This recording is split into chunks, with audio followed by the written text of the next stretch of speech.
Hi, welcome back to the page. As I promised last week, I do have in the studio today Pastor Carrie A. Smith, who is the MD for the play I Believe What I Believe. And also I have two young men here with me on today, fellows from the play, also lead characters in the play actually. Why don't you guys just kind of introduce yourselves here? Kevin Cuffey, I play the role of Marcus. Garland Harris, I play the role of Lou. Lou. And I'm Kerry Smith. I'm the MD. Real quick, Pastor Smith, as being the MD of a play, can you share with us, are there any challenges of being an MD, especially of a gospel play, or just share something with us about being an MD of a play?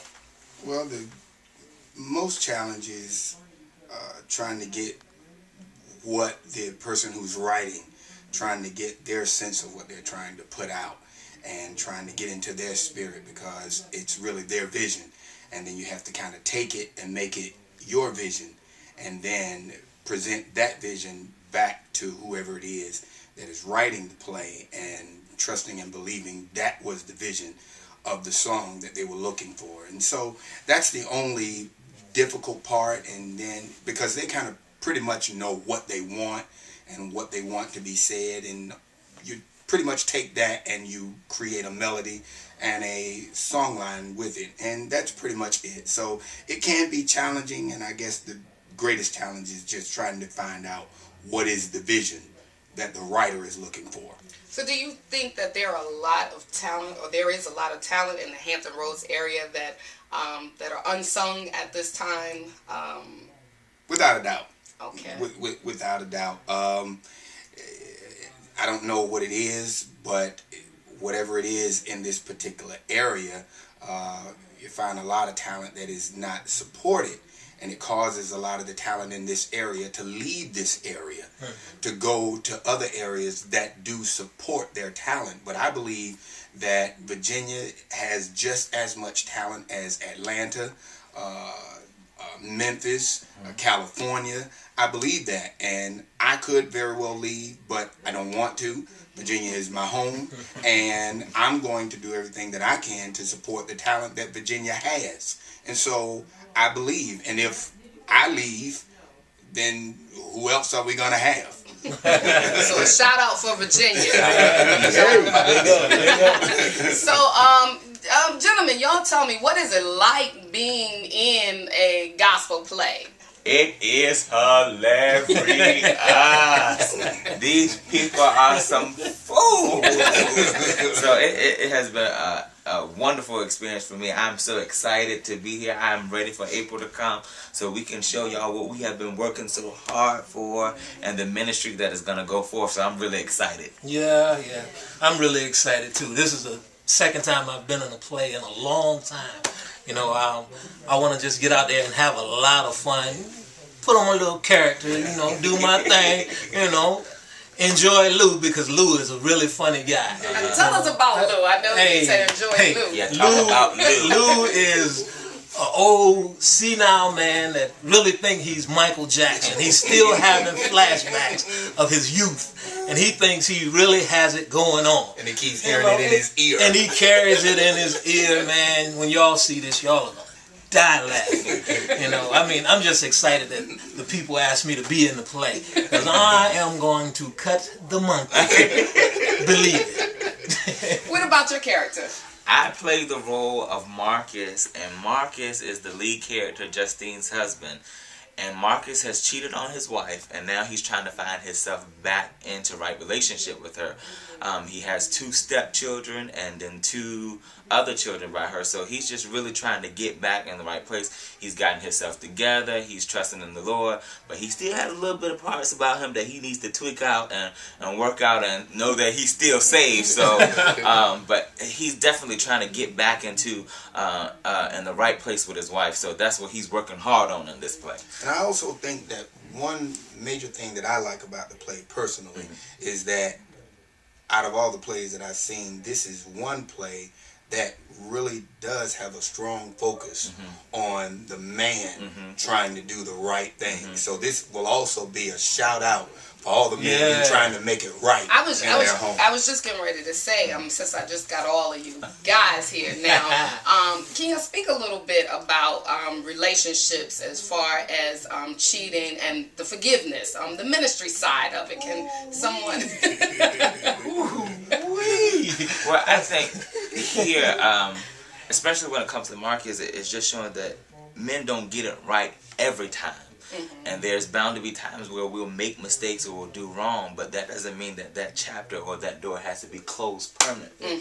That doesn't mean that that's the end of the relationship. It's just a time where you have to find yourself and you find your place in God, and you and your wife find yourself together and seeking God together, and know that God can work things out if you believe what you truly believe. And so that's what I think we have to come to the grips, that men are not perfect, but so all men is not dogs. All men are not dogs. And then you got to ask yourself, But wait. But some are puppies. They might not be full dogs, but they're puppies. Yeah, they might be puppies in training. They might be puppies in training. Hey, I'm going to let him stay over there. They may be puppies in training. That's going to be on him. But they can get it right. They can get it right. Well, you know, one thing you asked about cheating, and I like to talk about the forgiving side after cheating. See, because a lot of relationships go on broken because neither person knows how to forgive. They don't know how to dust it off. They don't know how to start over again. Well, I always like to talk about forgiveness because I have been forgiven on several occasions, and I ain't talking about cheating. I'm just talking about on doing wrong. Whatever you would call it, I've been forgiven. You know, and the word talks about the certain measure of faith, the certain measure of forgiveness. By you forgiving your brother or your sister, your mate, your husband, your wife, God is going to offer the same forgiveness unto you. Now, I ain't say be stupid. Didn't say be stupid. Right. Exactly. But I did say offer forgiveness, because if you want your heart to be clean, your mind to be clean, your spirit to be clean, you got to offer forgiveness, because you got to understand, Jesus forgave all of us. He forgave all of us for things that we have done, for things that we're going to do, and for things that we thought about doing. So, just let's talk about forgiveness. How about that? And then when you forgive, I know it's hard to forget, but when you forgive, keep in mind that you have forgiven. Let it go. That's the pastor. That's the pastor. I like that. Let it go, because a lot of people say that they forgive, but they hold that against you. Right. And I think that's what mess up a lot of relationships. Right. They say that they have forgiven, but they're not allowing the relationship to move forward in a spirit of forgiveness. It's word of mouth, but not in action. He said just what I wanted to say. And then when a person truly hasn't forgiven you, it makes it harder when you make a mistake again in some other area for me to come back to you and say, let me talk about the mistake that I made, because I'm still harboring that, because I know that you truly don't forgive me, because you still bring it up every time something happens. And so what happens is that there are a lot of men who are carrying around their mistakes because they feel like they can't share that because of the mistakes that they made in the past. And so we really learn the process of forgiveness. Men will be able to talk about, hey, I did this wrong and I know it wasn't right, but can you help me process so that we can get better and trying to be the men that God has called us to be. So let me ask the question that most women ask. So if men make mistakes, do you want us to keep silent about it and never talk about it anymore? Because a lot of times women want to hear, and they just want you to talk about it and assure them that it's not going to happen again. And a lot of times men will be, I don't want to talk about it no more. It's over. You forgive me, forget it. Forgive me, forget it. And a lot of times men want to leave it there. But as women, we tend to want to know details, and I see everybody dropping their head. We want to know details, and we want to know why, if we can get the answer. But men will come back and say, listen, we shouldn't talk about this no more. If you forgive me, you forgive me. So what can you say to a woman that might be going through something like this, and she wants to talk about it, but on the male side, guys are usually, let's not talk about it no more.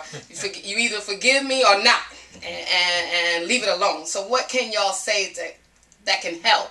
Or maybe women just don't understand what's going on in gentlemen's heads. Well, what I think, and it's only what I think, I think that a lot of times, because women come from so far left and men come from so far right, or vice versa, I think a lot of times we have to put in to communicate. A lot of times, like you said, women really want to know why. We have to really decide as men to be patient and express really how we feel. A lot of times in being patient, you're going to get frustrated. So a lot of times you have to remember, if you were the one that cheated, sometimes you have to keep going back to apologize. You know, even if you feel that it's done and the bandage has been put over the wound, sometimes you got to remember that the wound is actually deeper than what you see. You know, and sometimes the surface healing is healed, but below that still lies the scars. Sometimes, so you have to go back and apologize and keep talking about it. And sometimes I might be a little, I don't know the right word to use. I might be a little soft, you know, but sometimes I just got to keep going back and saying, baby, I'm sorry. I'm sorry. Because a lot of times I feel that women want to hear that. And I think I know a lot about women because I'm in the hair field. How about that? And I talk to women all the time, and I hear their concerns and how they can't talk to the person that they're with because of he don't want to talk about it no more. You know, and sometimes you gotta, as a man, you have to open your ears so you can hear what your woman is saying, because if you open your ears and you hear her, the next level is not far away. Good. I think sometimes too that men don't want to be detailed when it comes to those issues because they feel like it puts them in a vulnerable position and it causes them to expose something that they don't really want to expose about themselves, and so they have to come to grips and deal with the issues that they have. And so until they can deal with the issues that they have, they don't want to talk about it because they know that they're going to have to expose who they really are. But if you ever come to the place where you make yourself vulnerable, you'll find out that a lot of the issues and the things that you have on will cease because you made yourself vulnerable. But in order to do that, you got to make yourself vulnerable before the Lord. Exactly. And so that's what helps put men in a better position, I think. So. Sometimes we try to get right at the problem and we think that the problem is solved. So sometimes when we apologize, we think it's over. We think it's fixed. So please don't kill us because we think it's fixed, not knowing that it really isn't.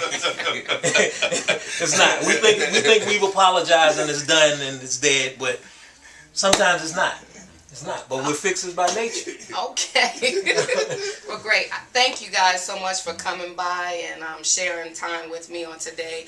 And listen, hit me up and let me know what you think. Let me know if you think they're right or you have a different opinion. But again, thanks for stopping by the page. And I'll see you next week when I'll be talking to a couple of young people that are also in the play. I Believe What I Believe. Catch you next week. Thanks.